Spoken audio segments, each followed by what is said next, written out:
Back friends. हमने investment chapter को शुरू किया था लास्ट वीडियो में। तो अब हम पढ़ने जा रहे हैं उसी चैप्टर में जो हमारा आगे की जो टॉपिक्स रहे वो हम आज देखेंगे। तो इन्वेस्टमेंट चैप्टर में अभी हम तक हमने क्या पढ़ा, इन्वेस्टमेंट होता क्या है। सबसे पहले तो हमने इसकी मीनिंग को देखा, राइट।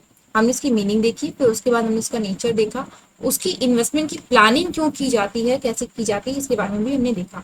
तो चलिए अब आगे बढ़ चलते हैं और इन्वेस्टमेंट प्लानिंग से रिलेटेड कुछ और इसकी जो सब टॉपिक है उसके बारे में देखते हैं। तो आफ्टर इन्वेस्टमेंट प्लानिंग हमें देखना है elements of good investment planning. तो देखिए, अगर हमें हमारी इन्वेस्टमेंट प्लानिंग कुछ परफेक्ट नहीं होगी तो हमारा जो इम्प्लीमेंटेशन है वो भी ठीक नहीं होगा। बिकॉज व्हाट वी सी, हम क्या देखते हैं कि जो इन्वेस्टमेंट, जो भी किसी भी चीज की प्लानिंग होती है वो रूट कॉज होती है। कोई भी चीज जो हैपन होने वाली है हम उसको, क्योंकि ये फ्रेमवर्क होता है, तो सबसे पहले तो हमें गोल सेट कर लेना होता है, राइट। फिर उसके बाद हम क्या करते हैं कि हम एक तरह का टाइम फ्रेम डिसाइड कर लेते हैं कि कितने टाइम फ्रेम में हमको इस इन्वेस्टमेंट से कितना रिटर्न चाहिए। ओके, तो ये हमारा रहता है। फिर बात देखते हैं रिस्क प्रोफाइलिंग, यानी कि इसमें कितना रिस्क है। फिर उसके बाद हम देखते हैं, इवेलुएट करते हैं कि जो मार्केट है उसमें इन्वेस्टमेंट का लैंडस्केप कैसा है। जैसे कि निफ्टी, अगर हम निफ्टी को देखें तो वहां पर ऑलमोस्ट जो 50 कंपनीज वहां पर रजिस्टर्ड हैं उसमें ये देखा जाता है कि उसकी जो ग्रोथ है ऑलमोस्ट 20 to 25% होती है, उसका जो रिटर्न रहता है एवरेज में, और कभी कभी तो इससे ज्यादा भी जाता है, 50% तक भी चला जाता है। तो ये इसकी एक एवरेज रहती है। अभी का मुझे रिसेंट का टाइम का याद नहीं, शायद में भी कुछ दिक्कतें चल रही होंगी कोविड के चक्कर में। तो ये होता है कि हमें लैंडस्केप देखना है, इन्वेस्टमेंट लैंडस्केप देखना है कि क्या ट्रेंड चल रहा है, किस तरीके की कंडीशन है मार्केट में। फिर हम देखते हैं, डिजाइन करते हैं इन्वेस्टमेंट पोर्टफोलियो। अब ये इन्वेस्टमेंट पोर्टफोलियो जो है ये आपको मे भी समझ में नहीं आ रहा होगा। तो देखिए, इसको समझाने के लिए हम आपको बता दें, जैसे कि आपने कॉलेज अपना कंप्लीट किया, तो जब आप कहीं जॉब के लिए जाते हैं तो आप एक फाइल बनाते हैं और इस फाइल में आपका यहाँ पे नाम होता है और इसमें आपकी सारी डिग्रीज होती हैं, सर्टिफिकेट्स होते हैं, आपके जो अचीवमेंट्स होते हैं, ये सारे आप एक साथ लगा देते हैं सारी चीजें। ठीक है, अपना बायोडेटा सब कुछ डाल के, रिज्यूमे का जो भी होता है वो सब डाल के आप इसमें सामने वाले जो आपके होते हैं, आपके पैनल में जो भी इंटरव्यूअर्स होते हैं उनको आप दे देते हैं। तो ये आपका पोर्टफोलियो होता है। ठीक है, पोर्टफोलियो क्या होता है, कोई एक ऐसी जगह होती है जहां पर हम कई चीजें अपनी स्टोर कर सकें, या फिर कह सकते हैं इन्वेस्टमेंट पोर्टफोलियो, यानी कि यहाँ पर इन्वेस्ट करने के लिए हमने एक पोर्टफोलियो बनाकर रखा है। यहाँ पर कई सारी चीजों का एक पूल होता है।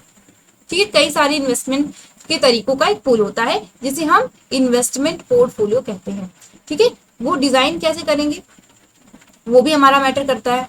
कि जैसे मान लीजिए हमने डिजाइन किया कि हम थोड़ा सा इक्विटी में हम अपना डालेंगे, थोड़ा सा हम डिवेंचर्स में डालेंगे, थोड़ा सा हम गवर्नमेंट बॉन्ड में डालेंगे, राइट। सो ये आपका पूरा का पूरा प्लान होता है, इन्वेस्टमेंट पोर्टफोलियो होता है। ओके, सो होप आपको ये सारी चीजें समझ में आ गई होंगी। तो हमें क्या याद रखना है, यहाँ पर क्या एलिमेंट होते हैं किसी भी गुड इन्वेस्टमेंट प्लानिंग के। सबसे पहले तो हमें गोल डिसाइड कर लेना है, राइट। गोल डिसाइड होगा तभी तो हमें, ये गोल क्या होता है, this is nothing but why, कि हमें करना क्यों है। और अगर हमें, हमारे पास कोई रीजन ही नहीं होगा तो बिना मतलब के तो कोई कहते ना, आप तो समझदार हैं, समझ गए होंगे। ठीक है, तो deciding the investment of time frame, यानी कि इन्वेस्टमेंट का टाइम फ्रेम क्या होगा, रिस्क प्रोफाइलिंग, और हमें मार्केट और इन्वेस्टमेंट के लैंडस्केप को, स्केप को देखना और इन्वेस्टमेंट पोर्टफोलियो डिजाइन करना होता है। अब देखते हैं क्राइटेरिया क्या होता है इन्वेस्टमेंट डिसीजन को लेने का। सबसे पहले तो हम देखते हैं कि टाइप्स ऑफ सिक्योरिटीज कौन सी हैं, उनकी यील्ड या मेच्योरिटी कब, कितनी देर से दिन में होगी। फिर उसके बाद हम देखते हैं कि इन्वेस्टमेंट का प्रोपोर्शन कितना है। ठीक है, हम कितना प्रोपोर्शन, मान लीजिए आपके पास 100 रुपीज है, तो इन 100 रुपीज में कितना रुपीज आप किसी एक पर्टिकुलर सिक्योरिटी में लगाओगे और कितना रुपए आप किसी एक पर्टिकुलर इक्विटी में लगाओगे। ठीक है, डिफरेंट डिफरेंट आपकी टाइप्स ऑफ सिक्योरिटी होंगी, जैसे कि आपका ट्रेजरी बिल हो गया, आपके बॉन्ड हो गए, आपके कॉमर्शियल पेपर्स हो गए, आपने सारा मनी मार्केट, कैपिटल मार्केट में पढ़ा होगा। तो ये सारे जो आपके होते हैं डिफरेंट टाइप्स ऑफ सिक्योरिटी होते हैं, और जब आप इनमें इन्वेस्ट करने जाते हो तो उस इन्वेस्टमेंट का कितना प्रोपोर्शन आप किसको दे रहे हो ये डिसाइड करना होता है इन्वेस्टमेंट डिसीजन में। फिर ऑब्जेक्टिव, कि आप इसमें क्यों दे रहे हो इतना, अगर मान लीजिए आप इसमें 20 रुपीज दे रहे हो तो ऐसा क्यों। ठीक है, तो इस तरीके से आपको देखना है। फिर रिस्क, रिस्क फैक्टर जो कि हम पढ़ चुके हैं, आई डोंट थिंक कि मुझे इसको बार बार रिपीट करने की जरूरत है। रिस्क क्या है, अनसर्टेनिटी, कि हमें वो चीज जो हम सोच रहे हैं वो होगा कि नहीं होगा। फिर लिक्विडिटी, लिक्विडिटी क्या कहती है कि लिक्विडिटी कहती है कि हमें कितना मतलब अर्जेंट, एक कहते हैं कंटिजेंसी फंड होता है। जैसे कि कंटिजेंसी फंड ऑफ इंडिया की बात होती है हमारे कॉन्स्टिट्यूशन में, वैसे ही हम कुछ कंटिजेंसी फंड अपने पास रखते हैं और उसे हम लिक्विडिटी में रखते हैं, जिससे हम इजीली उसको कन्वर्ट कर सके हमारे यूज के लिए। ठीक है, फिर बात करते हैं टेक्निकल एनालिसिस। टेक्निकल एनालिसिस भी एक पूरा का पूरा चैप्टर है, जिसे हम उसी चैप्टर में डिटेल में देखेंगे। फिर बात करते हैं random selection analysis. Random selection analysis क्या होता है? एक तरह का फिश बाउल मेथड होता है। ठीक है, फिश बाउल मेथड।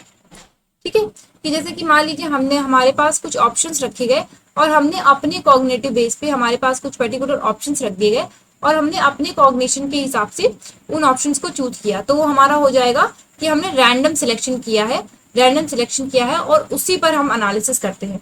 फिर बात करते हैं फंडामेंटल एनालिसिस।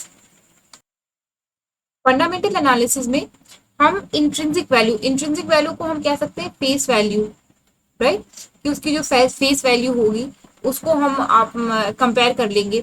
और इंट्रिंसिक वैल्यू वो भी होती है कि जैसे कि उसकी रेपुटेशन से रिलेटेड इंट्रिंसिक वैल्यू होती है।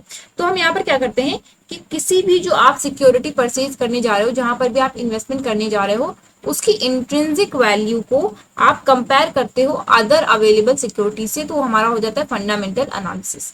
ओके, सो ये था हमारा क्राइटेरिया ऑफ इन्वेस्टमेंट डिसीजन। इसमें आपको कितनी चीजें याद रखनी है? हमें पहले टाइप्स ऑफ सिक्योरिटी, फिर yield to maturity, investment proportion, उसके बाद हमें ऑब्जेक्टिव पे ध्यान रखना, रिस्क, लिक्विडिटी। देखिए रिस्क और लिक्विडिटी तो हर जगह आएगा, क्योंकि आप मान लीजिए इन्वेस्टमेंट डिसीजन ले रहे हो या फिर आप इन्वेस्टमेंट प्लानिंग कर रहे हो, ये दोनों चीजें हमेशा ही आएंगी।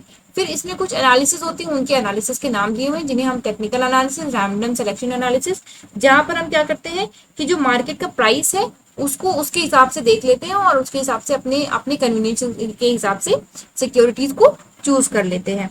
ओके, तो this was all about the criteria of investment decision. अब देख लेते हैं कि फैक्टर्स कौन कौन से होते हैं जो हमारे इन्वेस्टमेंट को इन्फ्लुएंस कर सकते हैं। तो सबसे पहला फैक्टर तो होता है गवर्नमेंट पॉलिसी।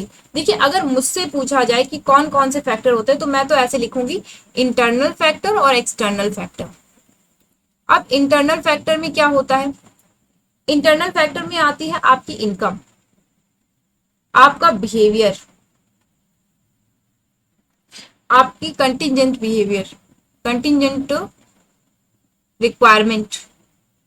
ठीक है, आपकी कंटिजेंट रिक्वायरमेंट आपको कैसी पड़ती है, आप कैसा, आपका स्पेकुलेशन मेथड, ठीक है, स्पेकुलेशन मेथड, ठीक है, आप किस तरीके के मतलब होते हो, क्या किस तरह से स्पेकुलेट करते हो, वो सारी चीजें आपकी आ जाएंगी इंटरनल में। ठीक है, इंटरनल फैक्टर ये सारे हो जाएंगे। फिर एक्सटर्नल फैक्टर क्या होंगे? Government policy, inflation, interest rate, political stability और मार्केट कंडीशन। तो ये आपके दो हैं इंटरनल में। इंटरनल में आपका बिहेवियर भी आ सकता है, क्योंकि हो सकता है आप बुल टाइप में हो, आप बियर टाइप इन्वेस्टर हो। ठीक है, स्पेकुलेशन में अगर हम बात करें तो स्पेकुलेशन में आप क्या करोगे कि स्पेकुलेशन में आप ये देखोगे कि आपकी एनालिसिस किस तरीके की है। आप रैंडम, आपका प्रॉफिट मेकिंग गोल होता है, तो ये सारी चीजें आपका आता है स्पेकुलेशन मेथड पे भी डिपेंड करता है, जिसे हम आगे पढ़ेंगे। ओके, तो हमें अगर हमसे पूछा जाए तो हम तो इस तरह से लिखेंगे।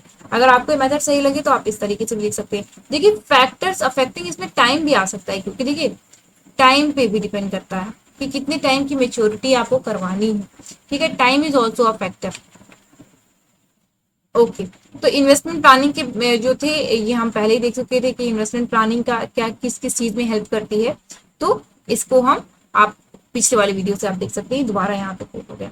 अब बात कर लेते हैं स्पेक्यूलेशन। देखिए जो स्पेक्यूलेशन मेथड होता है वो डिपेंड करता है आपकी कॉग्निटिव एबिलिटीज पे। अब देखिए इसमें तो इन्होंने लिख दिया है कि buying and selling activities with expectation of getting profit from the price fluctuation. यहाँ पे मेजर रोल होता है प्राइस फ्लक्चुएशन का, राइट। ओके, चलिए मान लेते हैं कि हमारा प्राइस फ्लक्चुएशन का रोल होता है, पर ये जो प्राइस फ्लक्चुएशन को आप एस्टिमेट करोगे आगे जाकर, वो डिपेंड करेगा आपका कॉग्निटिव एबिलिटी पे। प्लानिंग की अगर हम बात करें तो प्लानिंग हमारा डिपेंड होता है एनालिटिकल एबिलिटी पे, जहां पर आप कुछ फैक्ट्स एंड फिगर्स को यूज करके काम करते हो। यहाँ पर कॉग्निटिव एबिलिटी में आपकी परसेप्शन बहुत ज्यादा काम करती है। ठीक है, देखिए अब यहाँ पर ये देखिए इन किस तरीके से आप इंटरडिसिप्लिनरी स्टडीज कर सकते हो अपनी, क्योंकि आपने परसेप्शन पढ़ा होगा अपने फर्स्ट ईयर में आपने पढ़ा होगा एमकॉम प्रीवियस ईयर में, जहाँ पर आपकी एक बुक रहती है management concept organization behaviour, perception क्या होता है, परसेप्शन कैसे इन्फ्लुएंस किया जाता है, तो परसेप्शन से कैसे आप एक पर्टिकुलर व्यक्ति की राय बदल जाती है, ये सारी चीजें आपने परसेप्शन में पढ़ी होंगी। ओके, तो स्पेकुलेशन आपका बेस होता है, मुझसे कहा जाए तो मैं तो ऐसे ही लिखूंगी कि speculation is a cognitive method of buying and selling activities. Okay, ये एनालिटिकल मेथड होता है। Okay, so this is what speculation is. अब हम देख लेते हैं कि इसका फीचर्स क्या क्या होते हैं। अब फीचर में जो सबसे पहला फीचर होता है वो ये कहता है कि ये हमारा सब में क्या करते हैं कि प्रेजेंट टाइम में ये कुछ अग्रीमेंट करते हैं और उसको जो सेटल करते हैं जाके फ्यूचर टाइम में। एग्जाम्पल, अब सपोज कि जैसे आपको पता चला कि किसी एक पर्टिकुलर जगह, कोई एक पर्टिकुलर जगह है, कोई एरिया है, वहां पर पास में ही हाईवे बनने बनने जा रहा है, तो आपने क्या किया कि वहां पर जाके वो जमीन खरीद ली। तो अभी देखिए आपने अभी ये जमीन खरीद ली क्योंकि आपको ये लगता है, आपको किसी तरीके से पता चला है, कॉग्निशन से आपको किसी के द्वारा पता चला है कि यहाँ पर एक हाईवे बनेगा, राइट। अब जब हाईवे तो अभी नहीं बन रहा है ना, तो आपने कुछ ऐसा अग्रीमेंट या कुछ ऐसा एक्टिविटी करी है जो आपने करी अभी है, और उसका जो फल है वो आपको बाद में मिलेगा, वो सेटल होगा बाद में जब आपकी इसकी प्राइस राइज कर जाएगी। ओके, तो ये हमारा होता है फर्स्ट, एक जो मैंने आपको फीचर बताया कि एक डील होती है जो कि हम प्रेजेंट टाइम में, एक डील होती है जो हम प्रेजेंट टाइम में अग्री करते हैं उस पर और हम उसको सेटल करते हैं फ्यूचर डेट में। ओके, फिर नेक्स्ट हमारा होता है कि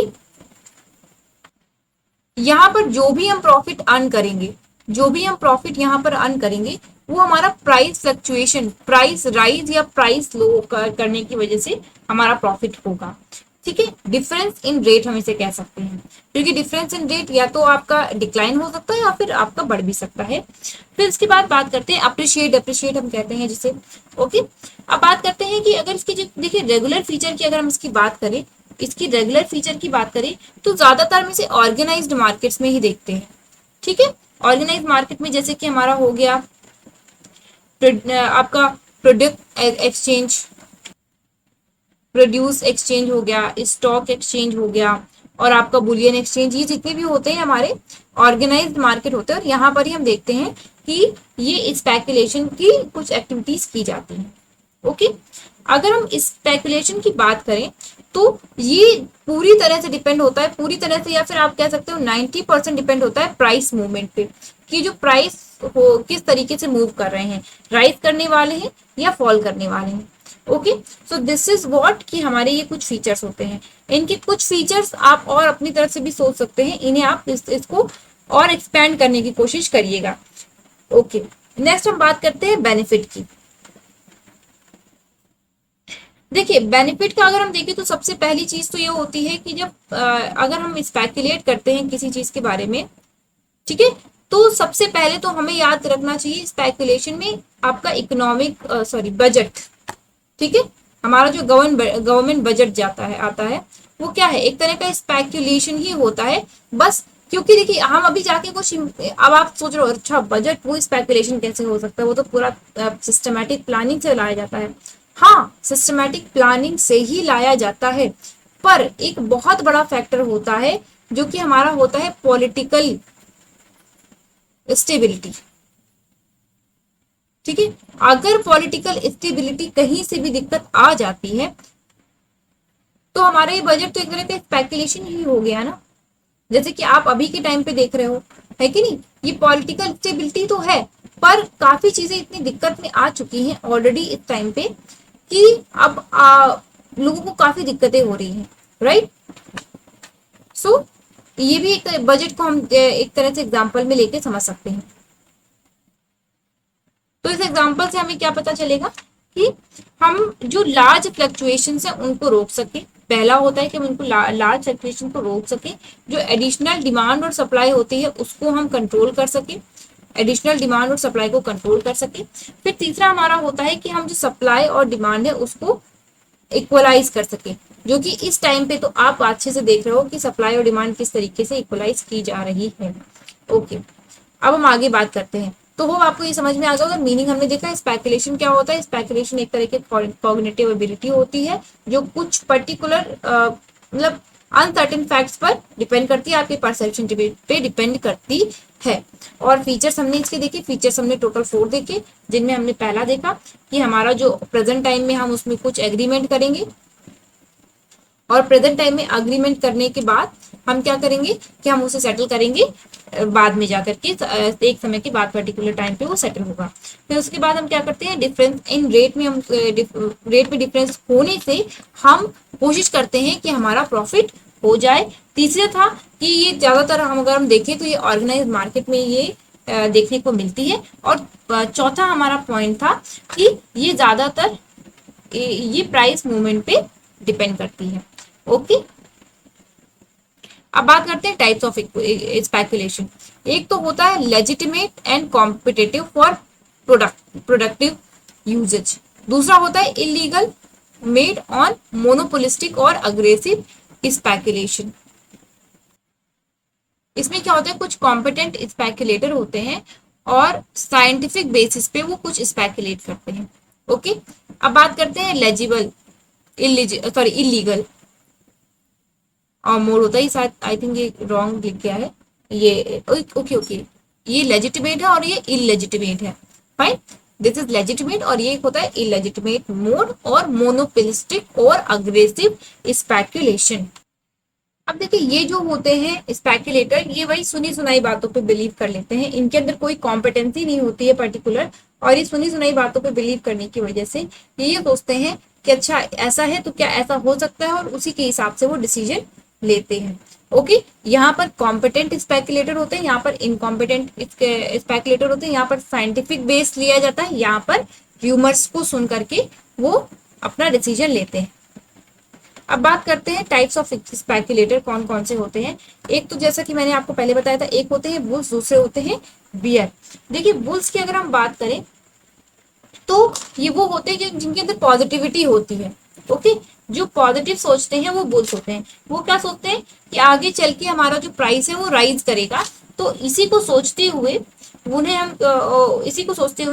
वो ज्यादा से ज्यादा खरीदते हैं। ओके, बुल्स के केस में ये सिक्योरिटीज को खरीदते हैं, सिक्योरिटीज को परचेज करते हैं। वहीं पर बियर, क्योंकि ये सोचते हैं कि अच्छा आगे चल के हो सकता है इसका प्राइस और लो हो जाए, तो इस वजह से ये सिक्योरिटीज को सेल करते हैं। So this is what bulls और बियर्स के बारे में हमने देखा। अब ऐसा नहीं है कि किसी पर्टिकुलर व्यक्ति को हमने डिफाइन कर दिया कि वो बुल ही होगा तो वो बुल ही होगा। मान लीजिए किसी एक पर्टिकुलर टाइम पे कोई पर्टिकुलर व्यक्ति है जो बुल है एक टाइम पे, वो दूसरे टाइम पे बियर भी बन सकता है। ये डिपेंड करता है कि उसकी पॉकेट में कितने रुपए हैं। ये भी एक बहुत बड़ा फैक्टर होता है कि वो जाके परचेज करेगा कि नहीं करेगा, उसकी रिक्वायरमेंट क्या है, वो किस तरीके से, उसका बिहेवियर क्या है, उसका नजरिया क्या है, उसके पास डेटा क्या है। ठीक है, information drives a human being, that is also right. अब बात करते हैं आगे, मेरिट्स क्या होते हैं स्पेकुलेशन में। सबसे पहला मेरिट तो होता है कि एक इफेक्टिव बैलेंस बना के रखता है डिमांड एंड सप्लाई की, जो कि हम पहले ही देख चुके हैं। ये क्या करता है, ये प्रोडक्शन को डिटरमाइन करने में भी काफी हेल्पफुल होता है, क्योंकि हम क्या करते हैं, अब ऐसा तो होता नहीं है ना कि हमने फैक्ट्री लगाई और बनाना शुरू कर दिया, खूब सारा माल की नहीं हमारा बिक जाएगा, प्रॉफिट मोटिव है, नहीं, हमने कुछ स्पेकुलेशन करना है और उसी स्पेकुलेशन के बेस पे हम अपना काम शुरू करते हैं। फिर एक तरह का कैपिटल मार्केट का ये बेस होता है, क्योंकि देखिए अगर इस ट्रांजैक्शन की बात करें स्टॉक एक्सचेंज में, तो ज्यादातर स्पेकुलेशन पे ही बेस्ड होती हैं। उनके पास कोई पर्टिकुलर डेटा नहीं होता, फैक्ट नहीं होता कि नहीं भैया ये ग्रो करेगी, उनके पास ऐसा कुछ नहीं होता। वो आप देखिए म्यूचुअल फंड है, शेयर है, इनमें क्या कोई ऐसे लोग बैठते हैं जिनको फाइनेंशियली बहुत नॉलेज होती है, ऐसा नहीं है। ये वो लोग भी होते हैं जो बिजनेसमैन होते हैं। अब बात करते हैं minimises the fluctuation in demand, of course, जो कि हमने अभी इससे पहले देखी थी। Helpful in regulating the supply and prices of goods, of course. अब प्राइसेस ऑफ गुड्स अचानक से हाइक कर जाए किसी भी वजह से, तो उसको वो रोक देता है। अब देखते हैं कि आखिरकार स्पेकुलेशन के डिसएडवांटेज क्या है। हमने पॉजिटिव तो देख लिया, अब निगेटिव देख लेते हैं। निगेटिव में सबसे पहला तो है कि ये एक तरह की इनस्टेबिलिटी क्रिएट करता है और फ्लक्चुएशन भी क्रिएट करता है प्राइसेस में। क्योंकि मान लीजिए अगर कोई पर्टिकुलर बंदा है, उसने इस तरीके का स्पेकुलेट किया कि आपका जो किसी चीज का प्राइस है वो बढ़ जाएगा, और उसने बढ़ जाएगा, तो उसने क्या किया, ज्यादा से ज्यादा स्टॉक करना शुरू कर दिया, और कई सारे लोगों ने स्टॉक करना शुरू कर दिया। अब ज्यादा से ज्यादा लोग शुरू कर देंगे खरीदना, तो क्या होगा, डिमांड बढ़ जाएगी, डिमांड बढ़ जाएगी तो प्राइस बढ़ जाएगी, राइट। सप्लाई क्योंकि कम होगी, सिंपल सी बात है। ये क्या करता है, एक तरह का आर्टिफिशियल शॉर्टेज क्रिएट कर देता है commodities and capture of supply of goods. जैसा कि मैंने अभी बताया कि अगर स्पेकुलेशन जरा भी ऊपर नीचे कुछ हो गया, मान लीजिए किसी ने सोच लिया, मान लीजिए जनता ने ये सोच लिया, कुछ ऐसा र्यूमर फैल गई कि कल आलू के दाम सस्ते हो जाएंगे, तो क्या होगा, लोग सोचेंगे कल खरीद लेंगे, इस तरीके से वो बिकेगा ही नहीं, कल कल कर करते हुए काफी दिन निकल जाएंगे और काफी दिक्कतें आ जाएंगी। Uncontrolled uncontrolled speculation leads to gambling. Of course अगर आपने कंट्रोल नहीं रखा अपने स्पेकुलेशन पे, तो ऑफ कोर्स आपकी गैम्बलिंग वो होने लगती है। अब देखिए जेएम कीन्स ने भी कुछ इसके बारे में कहा है। वो ये कहते हैं कि स्पेकुलेटर जो होता है वो ऐसा भी हो सकता है कि वो कोई हार्म ना करे, as bubble on the steady stream, जैसे कि स्टेडी स्ट्रीम कोई रुकी हुई उसके ऊपर बबल हो तो कोई हार्म नहीं होता है, ठीक है, कोई दिक्कत की बात नहीं है। लेकिन on enterprise but the position is serious when the enterprise becomes bubble. अगर इंटरप्राइज ही बबल वो बन जाए, मान लीजिए कोई एक पर्टिकुलर स्पेकुलेटर है, that is bubble, no problem, क्योंकि वो उसको पर्सनल एक छोटे लेवल पे दिक्कत आएगी, मान लीजिए। लेकिन अगर इंटरप्राइज, मान लीजिए आपका बड़ा सा बिजनेस है 300 करोड़ का, और आपने क्या किया कि आपने सोचा कि आगे चल के डिमांड बढ़ेगी, तो आपने खूब सारा प्रोडक्शन शुरू कर दिया, आपने यहाँ पर 1000 करोड़ रुपीज लगा दिए और उसमें लोन भी ले लिया। लेकिन हुआ क्या कि आपकी जो सब कुछ ऐसा हो गया, कुछ ऐसे सिचुएशन हो गई जो आपको आपकी माल नहीं बिका, तो ऐसे केस में क्या होगा कि ये आपके लिए बहुत बड़ा सीरियस डिजास्टर हो सकता है। वर्ल्ड पूल में फंसा हुआ एक बबल बिल्कुल पूरी तरह से ध्वस्त हो रखा है। ओके, अब बात करते हैं रेगुलेशन ऑफ स्पेकुलेशन। अब स्पेकुलेशन को रेगुलेट कैसे करेंगे। अब देखिए अगर इसकी बात करें तो बाय इंस्टीट्यूट, इंस्टीट्यूट का मेन मतलब होता है लॉ। तो अगर हम कोई लॉ पास करवा दें कि ये स्पेकुलेशन से रिलेटेड है, तो हम उसी इसके थ्रू भी इसे रेगुलेट कर सकते हैं। जबकि अदर बात करें stock exchange, by stock exchange, तो एक होता है ओएमओ, ओपन मार्केट ऑपरेशन, जहां पर आरबीआई इस तरीके से अपनी मॉनेटरी पॉलिसी का यूज करके कंट्रोल करता है मार्केट को, तो ये भी हो सकता है। तो speculation can be effectively controlled through regulated stock exchange by providing a healthy atmosphere for speculator. अगर हम हेल्दी एटमॉस्फेयर देते हैं तो ऑफ कोर्स देखिए यूजर फ्रेंडली नॉर्म्स बनाए जाएं, उनको सारी टर्म्स एंड कंडीशंस दिखाई जाएं, उनके पास उनके सामने ट्रांसपेरेंसी हो किसी भी कंपनी की, तो इस तरीके से स्टॉक एक्सचेंज उनको रेगुलेट कर सकता है।